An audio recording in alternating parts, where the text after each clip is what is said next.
Hey guys, it's Josh, and before you start the video, whether you're a friend or family, new or old, or Let's Place Animes, or Cardfight Empire family, I wanted to take a little bit of time to talk about the Black Lives Matter movement.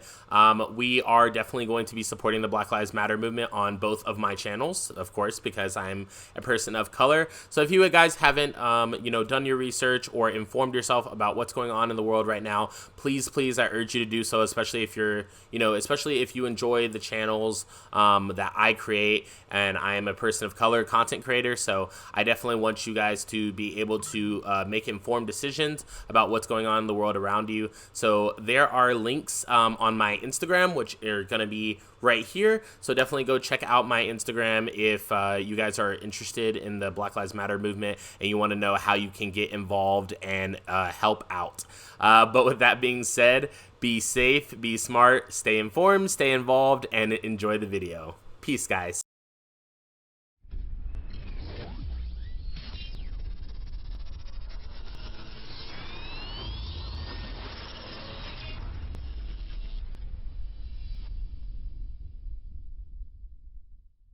Good morning, guys, or good afternoon, whether you're joining me from the present or the future. Welcome back to another FutureFight Vanguard video. Today we're going to be talking about the V-EB12 Revonn deck, which I know a lot of you guys have been waiting for because the time between this and the Claret Sword Vanquisher deck is quite a bit of time, but I went into a lot of my details on my files and stuff like that, and the Revonn video specifically had a lot of details in it that I didn't think were right.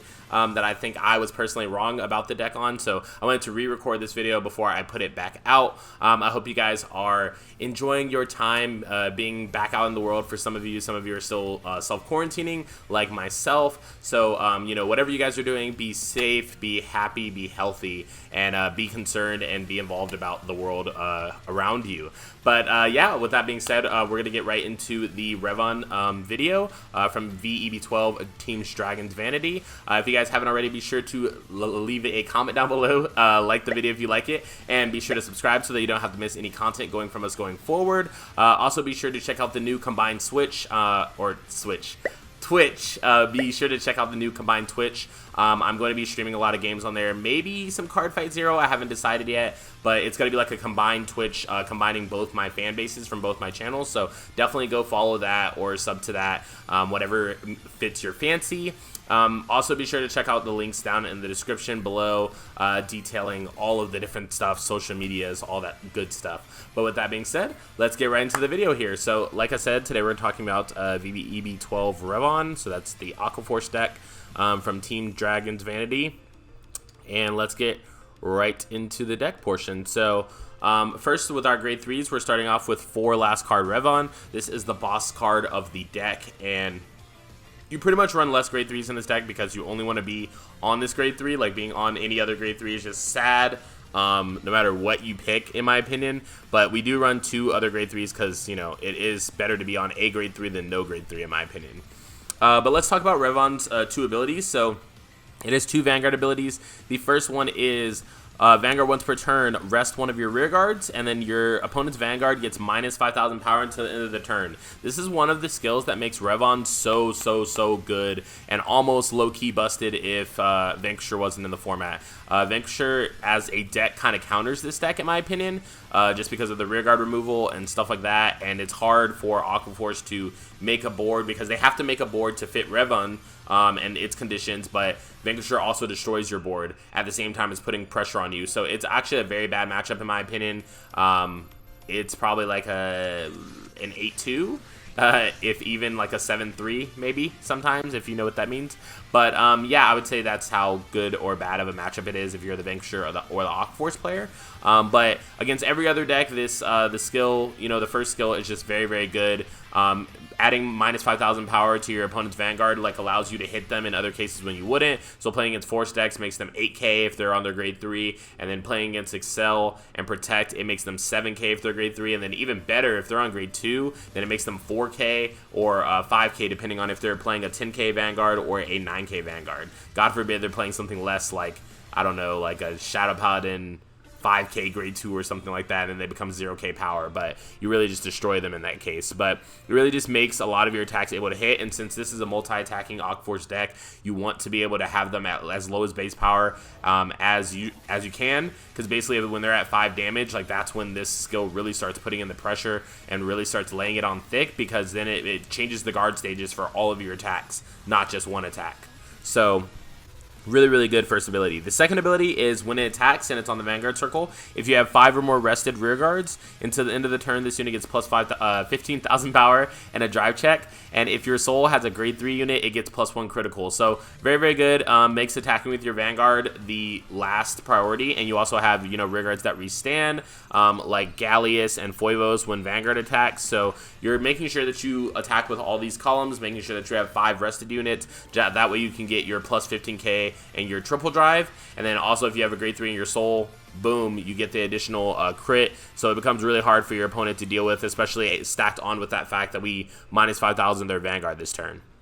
Moving on to our second grade 3, we have 2 Fort Vessel Dragon. So Fort Vessel Dragon has a Vanguard ability and a rearguard ability. On Vanguard, when placed, you can counterblast 1, and your opponent's Vanguard gets minus 5,000 power. So again, if we don't ride Revonn for our first ride, we'll never ride this over a Revonn if we already have a Revonn on the board. However, if you don't have Revonn and you have this card, it's fine to ride, just so that you can try to get your advantages up between your Coral Salts, your Narissas, try to get those into the soul, start drawing some cards, and creating some advantage for yourself so that you can hopefully get into a Revonn. But being on this card as a secondary for Revonn is not absolutely positively terrible. It is better than having no grade 3 at all, or G-assisting, in my opinion, for Revonn, because we don't want to G-assist either.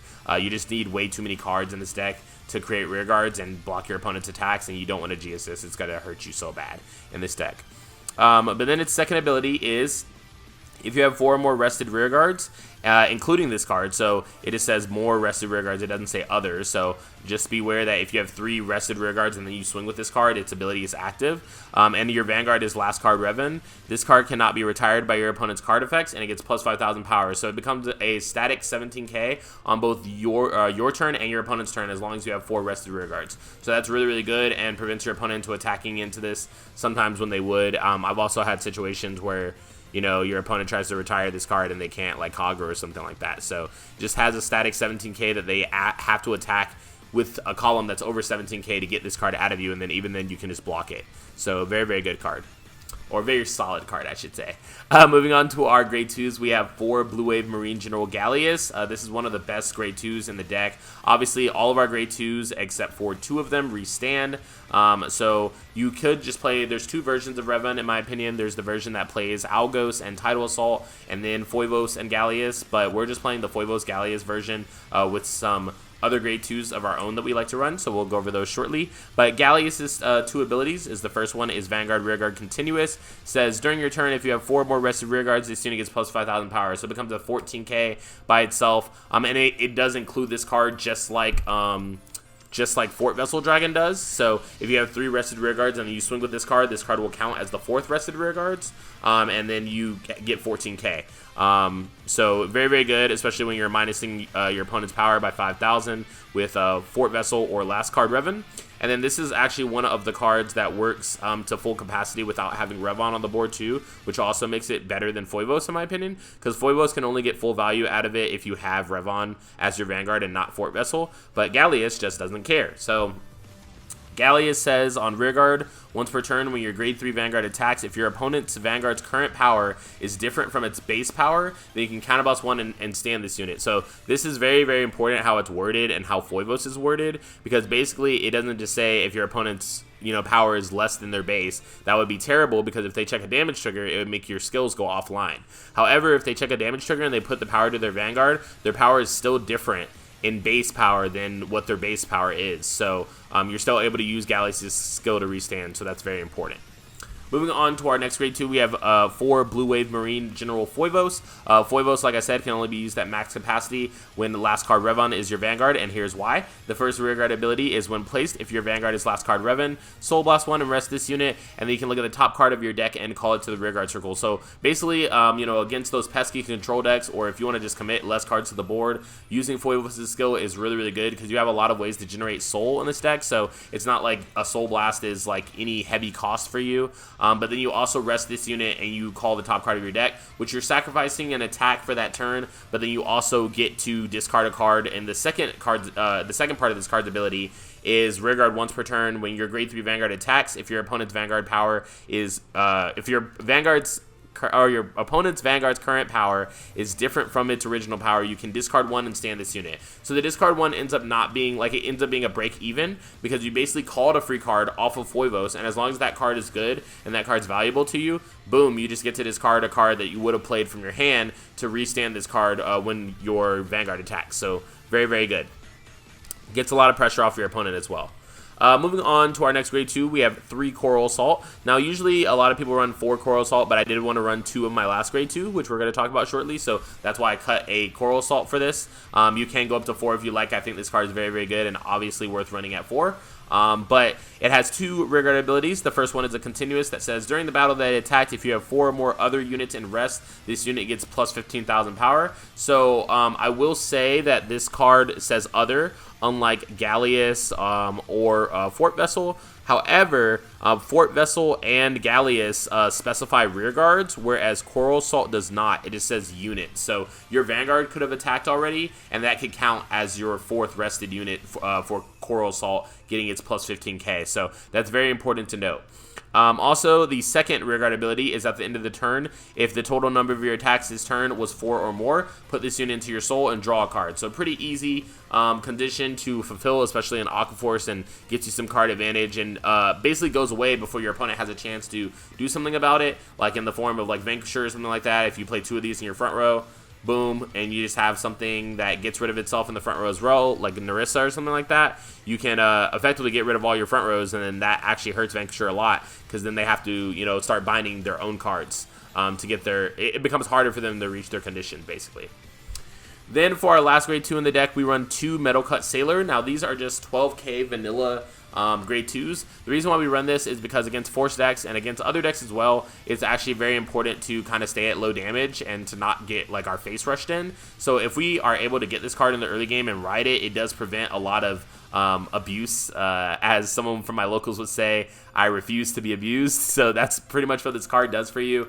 It allows you to, against force, just kind of stay at an even level, or just make them have to commit to the board, which will make your attack even more powerful after that, because when you come back and retaliate with your attack, they're going to have less cards to block with because they played them to the board. So very, very good. It forces a lot of different situations out of your opponent. And then worst case scenario, if you get this card in the late game, having a 12k attacker on the rear guard or a 17k on Accel 2 is just very, very good and should not be slouched at either. So moving on to our grade 1s, we have 4 Blue Wave Soldier Senior Barragios. So Barragios has 2 Vanguard Rearguard skills. The first one, it says Continuous Vanguard Rearguard.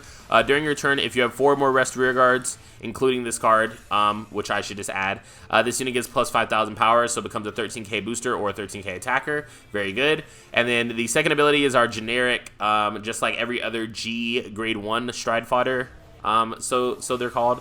They have the Vanguard Rearguard when placed from hand. Look at the top 5 cards of your deck, reveal up to 1 grade 3 card, put into your hand, shuffle your deck, and then if you put a card, discard a card. So very, very good. Obviously, even better in this deck than most decks because you do run less grade 3s. So getting to your grade 3s, specifically Revonn, is a must, and it's very important. So just having that search makes it really, really important for you to be able to do. Even if you're already on Revonn, getting your second Revonn to ride over Revonn so that you get that additional crit on Vanguard is also important as well. So pretty invaluable card. Then we run 4 Battle Siren Narissa. Narissa has 2 rearguard abilities as well. So Narissa says, when rested by another card's ability, you can Soul Blast 1, stay on this unit, and it gets plus 10,000 power, so it can become an 18k attacker or booster. If you play it on Accel 2, it can become 23, so very good number even against Force. And then at the end of your turn, if you have 4 more rested rearguards, then you can put this card into your soul and draw a card, just like Coral Assault. So fuels your soul and gets you that draw engine that you need as well to get through a lot of your other cards.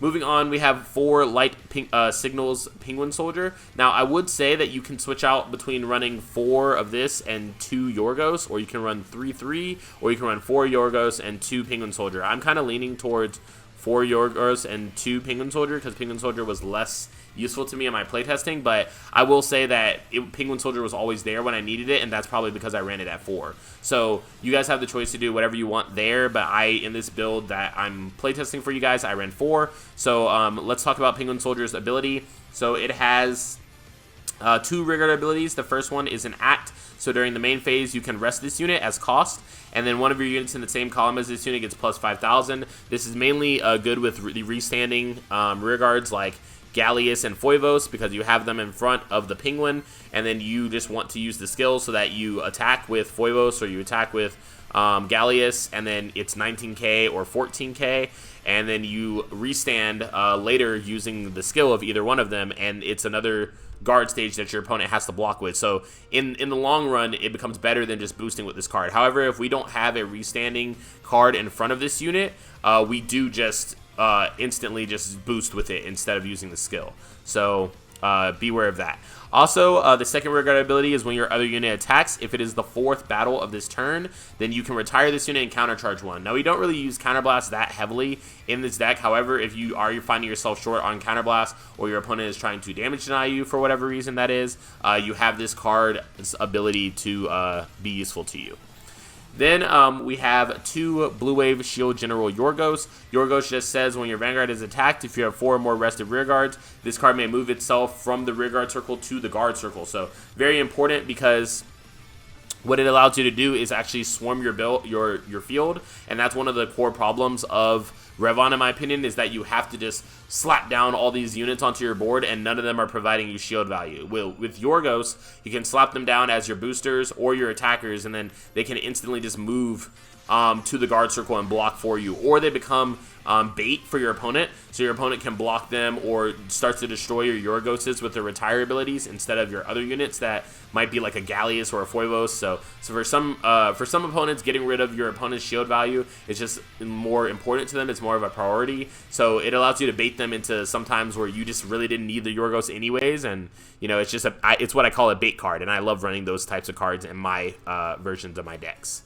So let's move on to our grade 0s. We have 1 Blue Wave Recruit, Kosti. I almost said Krusty because that's how I want to read it every single time. But Kosti is basically just our draw card starter. And then if our opponent's Vanguard is grade 1 or greater, we get a quick shield ticket. So just like every other starter in the game. So for our triggers, we run 6 crit, 6 crit, 6 draw, and 4 heal. Just for, you know, we need to run more draws because we need more rear guards. This is a rear guard reliant deck, and we don't need as many crits because the offensive pressure is already there between Revonn's base crit and just the amount of attacks you have and Revonn's minus 5k. You need less aggression in this, in my opinion, so you're able to run more draws to get access to more of your rear guards early. So we run 2 Battleship Intelligence, 2 Blue Storm Marine General Despina, 2 Supersonic Sailor, 4 Emerald Shield Pascal, 2 Peroxine Communication Sea Otter Soldier, and 4 Medical Officer of the Rainbow Elixir as our heal. So with that being that has been the deck portion of the video, and we're going to get right into the games here. So let's put this at an 8. So we're playing against our friend Joe, so shout out to Joe for helping us playtest and do this, but we are playing against Riviere, it looks like. So we ride and we do Barragios. We get a Revonn. We discard a card. He goes for his first turn and then attacks us. We go for our grade 2 turn and we attack and we crit him. He does play Elise a lot, getting a grade 3, and then he uses a reward to discard 1, draw 1. He plays over his grade 3 because he wants in the drop zone for the Steza ability, which he then proceeds to use. And then the next turn we go into Revonn, resting our Narissa and having it restand.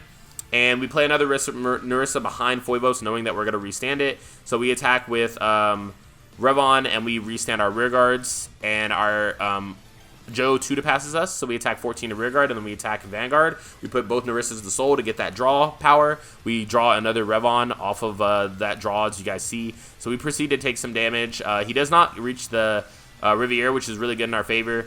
We do Foivos into Narissa, so that's actually really, really fire. And we just proceed to attack with all of our multiple attacks, and we restand 3 of our rear guards. So we attack for 27 to crit.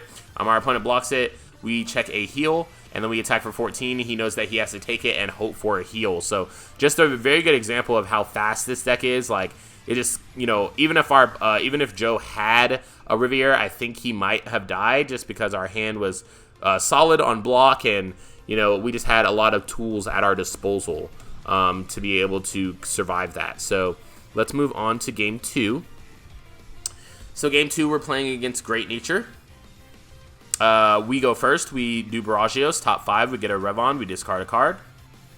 Our opponent Geosis into a grade 1 PG, which is unfortunate. But our opponent draws 1, discards 1, checks the stand. So it did hit us. We go for grade 2 turn, and we attack. And we check a crit again, which is crazy. You know, this deck's secret ability is to check a crit on grade 2. But our opponent goes for his grade 2 turn with Binoculus Tiger, destroying our rear guard, and we go for our grade 3 turn with Revonn, attacking his Vanguard for 8k with the Penguin because we made him 4k with Vanguard skill. So he blocks 2 of our attacks and then takes 1 of our rear guards and then takes Vanguard. So we do crit him, and it's funny because we were on voice chat, and he is like, I hope you don't double crit me after I checked that crit, but I didn't double crit him. So I said the same thing to him, like, don't crit me, and then he didn't. So that just pretty much told me GG because he's at 5 damage, and against Revonn and this many attacks, that's just a no-no. Like, no matter how many cards you have in your hand. So we attack for 22, then 12. Our opponent double intercepts for the 12. We attack for 19, and then we attack restanding our rear guards. We check a crit, a draw, and a Narissa. And then our opponent has to take the final attack after he blocks the attack with the crit, and then he basically cannot block that because he just has a Leopold in his hand. So we said keikaku.net because all according to Keikaku. And then we end the game again on our, I believe that was our first grade 3 turn, second grade 3 turn, something like that. Seems pretty consistent with Revonn to end the game on your second grade 3 turn. So decks are just getting a lot more fast and standard, so that's a thing. Now we're playing against Joe's main deck, which is Spike Brothers. So we actually go second this time. He rides Spike Bouncer as this grade 2, looks at top 2, calls a Bracky, puts the other card back, and then he attacks us for 10. We check a crit, and then we're able to block with our Quick Shield because of that. So we attack on grade 2 turn, did not get a crit this time, and then he blocks our other rear guard. He goes for General Siegfried, goes for Bracky, and puts a Force 1 marker over here on the Spike Bouncer. So he attacks us for 20. We decide to take it. We get a draw trigger, which allows us to 2 to pass the Vanguard with just a heal, which is really good because that has a dangerous on-hit ability, especially for us having a rearguard reliant deck. So we go for our Revonn turn, minusing his Vanguard 5k. We attack with this column, then attack with Narissa. Attack for 22, which he takes, and then we attack for 34, which he no guards as well. So we check a draw trigger, and that's it, which we're completely fine with. Narissa goes to Soul, draws us a card. He re-rides another General Siegfried, uses Wonder Boy's ability, or he uses Bracky first. And then he attacks us for 30, which we take. He attacks us for 43, which again we PG because we don't want that on hit to hit us. And then he attacks us with a crit, and then we check a crit draw, and then we draw. So we don't have another card to re-ride, so we just use Revonn's ability to minus 5k him. Then we attack his Vanguard for 8, and he takes a little time to think here. He does take it. He doesn't get a damage trigger, which is very good for us. He PGs our Vanguard, but we do check a heal, and we attack him for 32 to his 8k, and that makes him have to, he PGs again, I'm assuming to keep some rear guard. So then he rides Bull Spike. So if we didn't have a PG in our hand, that might be kind of dangerous for us, but I kind of knew, looking at my hand, like that I was going to be, you know, good on block for this. So basically, he chose to, like, he's like restructuring his field right now, but then he realized that he couldn't use Bracky, so he just played Wonder Boy and put a heal to the bottom. He checks the draw trigger off his drive check, which I was really happy that he didn't check a crit, so that I could at least take one of his attacks. So he uses Bull Spike to draw 1 discard. or draw one and retire one of mine, and then we take the first one, and then we guard with a heal and double Yorgos intercept from the field. So we use Revonn skill to minus him 5k, and then we attack him for 25, 22, and then 19. He was saying that he wanted to die to our Vanguard, but I was telling him that he was going to die to my rearguards first. So he died to my rearguards first, and we went and checked just to make sure like what we would have gotten off of the Revonn check, which would have been heal, grade 1, and we still have a PG in our hand. So even in the case that he 6 damage healed and was able to survive somehow, he would have, like, I think we would have survived another turn just having the amount of shield that we have in our hand. But that has been the FutureFight Vanguard video. I hope you guys enjoyed the video. If you did, be sure to leave a like on the video, comment down below, and subscribe so that you don't have to miss any future content coming from the channel. Be sure to check out my stream, which will happen probably in about like 2 hours now from the point that I'm recording this. I'm going to be streaming the new Pokemon DLC game, so definitely go check out on our Twitch, the combined Twitch of both the channels. Come through, say hi, and with that being said, that has been the video. I hope you guys enjoyed it. This has been Josh from Cardfight Empire, and I'll see you guys on the next one. Peace, guys.